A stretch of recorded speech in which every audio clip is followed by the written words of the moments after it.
Assalamualaikum warahmatullahi wabarakatuh. Berjumpa lagi dengan saya. Kali ini kita akan berdiskusi mengenai interaksi radiasi di tingkat seluler. Ingat, kita kalau mendengar kata seluler tidak melulu harus ke counter HP ya.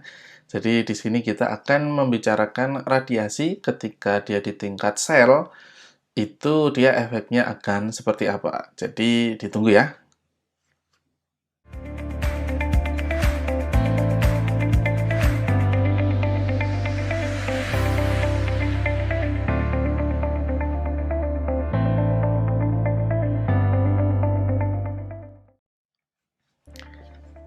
Baik, jadi ada 3 jenis interaksi yang umum dikenal ketika kita berdiskusi atau membicarakan mengenai interaksi radiasi di tingkat sel ya. Sekali lagi, seluler tadi tidak berurusan dengan counter HP gitu.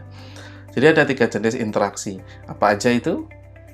Yang pertama adalah efek fotolistrik, atau ketika di bahasa Inggris itu namanya photoelectric effect. Lalu yang kedua, ini adalah efek Compton atau Compton scattering. Nah, sedangkan yang ketiga itu namanya pair production. Nah, ini yang ketiga ini ketika di bahasa Indonesia kan ini agak aneh ya. Jadi produksi pasangan. Nah, ini kan seperti nikah massal. Jadi ini tidak saya bahasa Indonesia kan ya. Atau produksi pasangan seperti KKN. Oh, kalian bentar lagi KKN loh ya. Hati-hati yang sudah punya pasangan biasanya berpisah, yang belum punya pasangan biasanya terpasangkan. Jadi silahkan disesuaikan ya. Oke, jadi yang ketiga namanya pair production. Nah, ini nanti apa masing-masing ini kita bicarakan di bagian selanjutnya ya. Kita ke efek fotolistrik terlebih dahulu, atau photoelectric effect. Nah, di sini kita lihat di ilustrasi bagian panah yang dia berwarna hitam, ini adalah radiasinya. Sedangkan bulat-bulatan yang kuning dan hijau, yang kuning seperti kuning telur, yang hijau seperti kacang polong ini ya sepertinya. Nah, ini adalah atom-atom ya yang ada di dalam suatu media atau ada di dalam suatu benda seperti itu. Benda ini bisa berupa sel atau bisa berupa metal atau yang lain. Sedangkan bagian yang panah warna merah atau orange ya ini adalah arah keluarnya elektron. Jadi ini untuk menegaskan bahwa elektron itu keluar gitu ya, dipaksa keluar. Nah, apa yang terjadi sebenarnya di efek fotolistrik ini? Jadi efek fotolistrik ini terjadi ketika semua radiasi yang ada itu diserap oleh suatu media. Sekali lagi, medianya bisa macam-macam ya, termasuk sel. Jadi ketika radiasi itu semuanya diserap oleh sel, ini kemungkinan besar yang akan terjadi adalah efek fotolistrik, jenis interaksinya. Nah, apa akibatnya ketika semuanya diserap? Nah, di sini elektron-elektron yang ada di dalam suatu media tersebut, karena dulu kita belajar ya, bahwa penyusun suatu benda yang paling kecil, jadi unit terkecil penyusun suatu molekul gitu ya, itu adalah atom gitu. Apapun itu tersusun atas atom. Dulu kita belajar atom-atom, dia memiliki inti, memiliki proton, memiliki elektron seperti itu. Nah, di sini efek fotolistrik ini memaksa dalam tanda kutip ya, memaksa elektron lepas dari inti. Memaksa elektron lepas dari inti akibat tembakan tadi ya. Tembakan atau paparan radiasi yang diserap secara seluruhnya. Oke, ini adalah efek fotolistrik. Yang kedua adalah efek Compton atau Compton scattering. Nah, di sini ada angka 1, 2, 3 ditemukan dulu ya. Kalau belum ketemu saya beri waktu 2 hari dari sekarang. Wah, tenang lama sekali. Selain ditemukan angka 1, 2, 3 nih.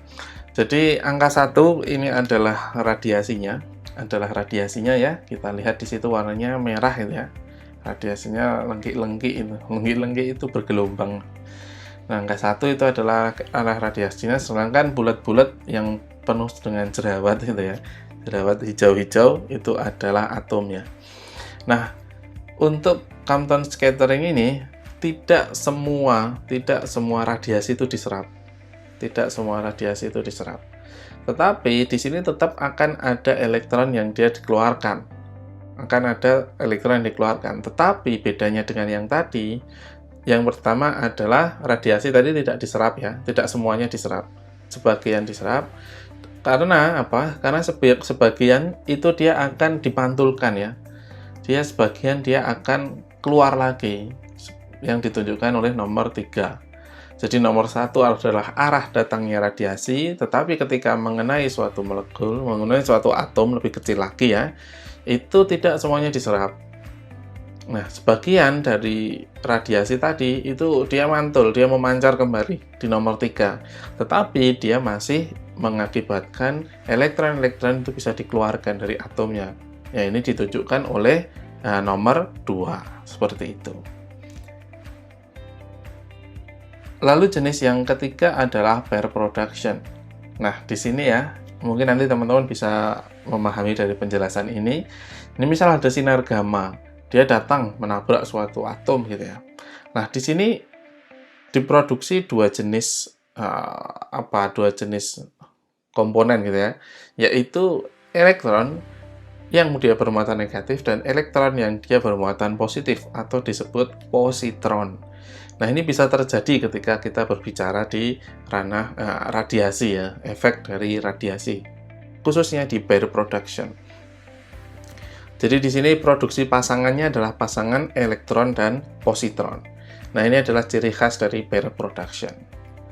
Nah, apakah ketiga-tiganya ini dia sering terjadi? Mulai dari tadi efek fotolistrik, lalu efek Compton, lalu pair production, apakah sama-sama sering terjadi?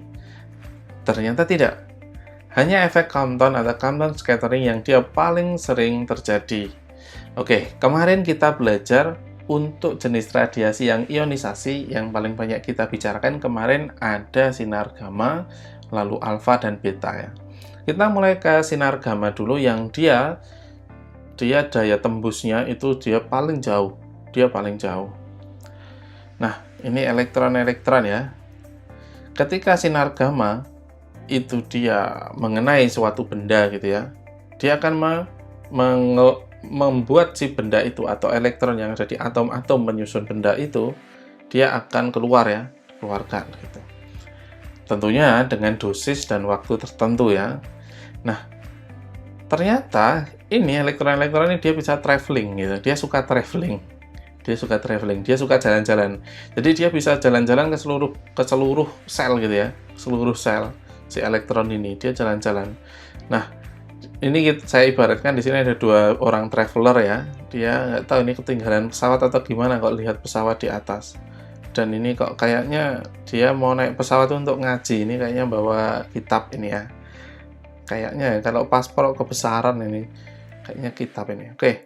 Nah, di sini kita lihat bahwa untuk yang sinar gamma ini efeknya sesuai dengan karakteristik dari si sinar tersebut ya.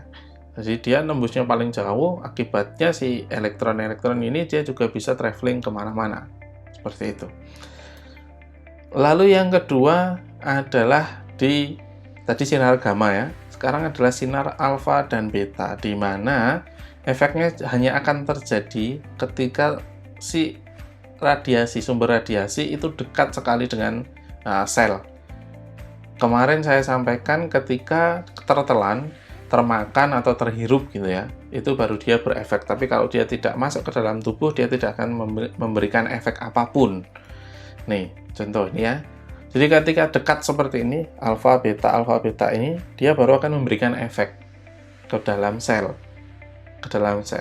Dan efeknya itu efek Compton. Yang tadi sebagian itu diserap, tapi sebagian dia akan dipancarkan kembali atau memantul seperti itu.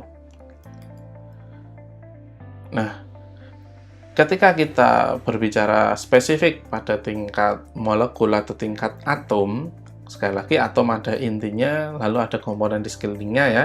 Dia ada proton atau ada elektron gitu.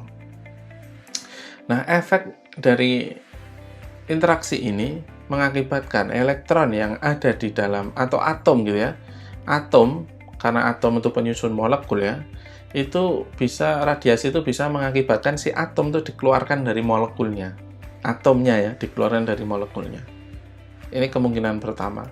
Yang kedua, atomnya terionisasi menjadi ion.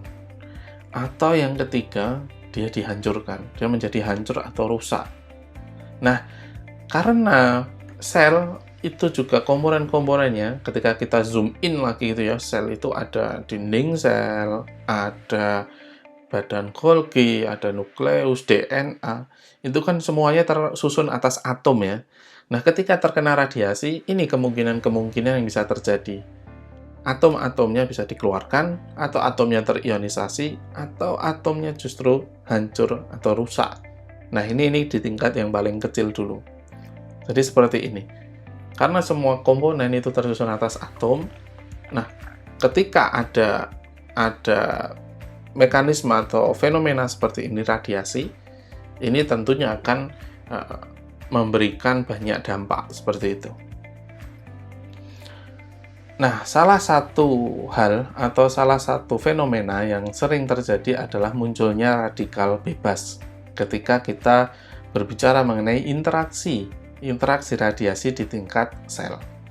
Salah satu sumber dari radikal bebas adalah karena terjadinya radiolisis air. Radiolisis air. Jadi bukan air mendengarkan radio terus lisis gitu ya, enggak. Radiolisis air. Jadi air dia mengalami lisis, pemecahan komponen-komponennya karena disebabkan oleh radiasi. Bagaimana ceritanya? Kurang lebih seperti ini. Kita berbicara radiolisis air ya. Nah, di gambar ini di paling kiri yang panah ke bawah itu adalah waktu ya. Dari atas paling cepat 10 pangkat minus 16, paling bawah paling cepat, paling lama 10 pangkat minus 7. Nah, kita lihat di sini awal mulanya adalah H2O terkena radiasi ya. Nah, ini dia bisa terpecah atau dia bisa membentuk beberapa komponen atau membentuk suatu bentuk lain gitu ya, bertransformasi menjadi H2O bintang ini ya, dia negatif gitu. Atau H2O plus karena elektronnya keluar gitu. Nah, di sini elektron yang keluar dari atomnya ini, dia sangat reaktif ya, dan dia sangat berdaya hancur. Dia sangat berbahaya di sini. Ketika dia traveling tadi, dia kemana-mana, dia bisa mengganggu kestabilan atom-atom yang lain.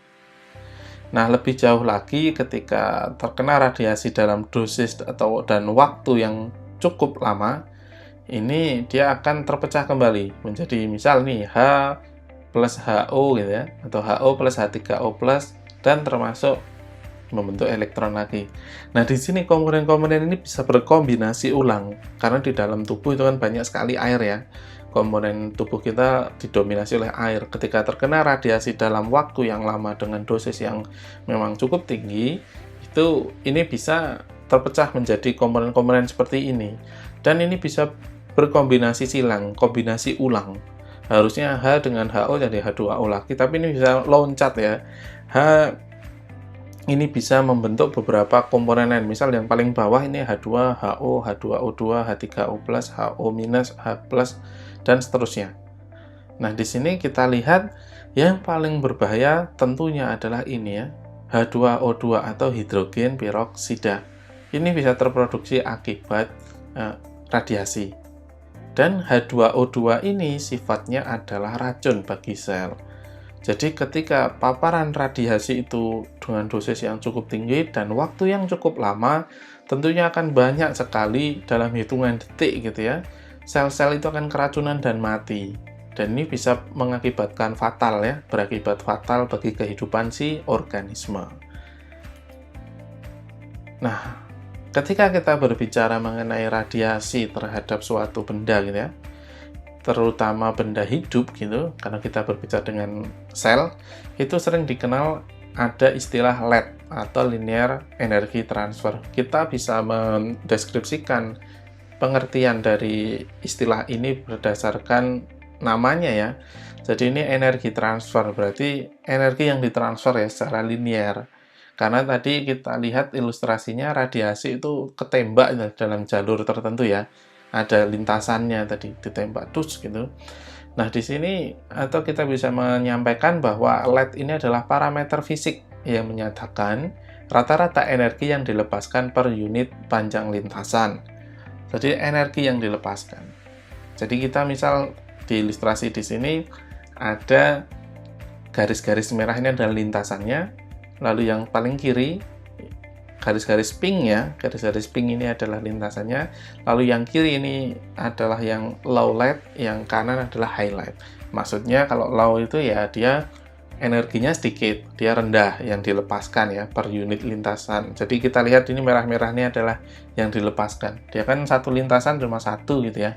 Sedangkan yang highlight ini dia banyak energi yang dilepaskan di sepanjang lintasan. Ini kita lihat satu lintasan aja udah banyak sekali energi yang dilepaskan. Nah, ini ternyata ada klasifikasinya, bukan klasifikasi ya, tapi menjadi salah satu ciri-ciri juga. Jadi untuk jenis radiasi beta dan gamma, umumnya dia termasuk low light. Sedangkan untuk alpha, dia highlight. Dan dia berdaya hancur tinggi karena energinya ketika besar, itu dia bisa sangat mempengaruhi kestabilan atom-atom yang ada di sekitarnya tentunya. Dan ingat, alfa ini dia tidak akan berbahaya ketika tidak masuk ke dalam tubuh ya, atau kita tidak bersinggungan langsung gitu dalam waktu yang lama gitu. Jadi dia ketika tidak masuk ke dalam tubuh mungkin tidak akan berbahaya, tetapi ketika masuk ini luar biasa daya hancurnya. Baik, sampai di sini video yang bisa saya sampaikan. Sampai jumpa kembali di video berikutnya. Wassalamualaikum warahmatullahi wabarakatuh. Tetap semangat ya, teman-teman.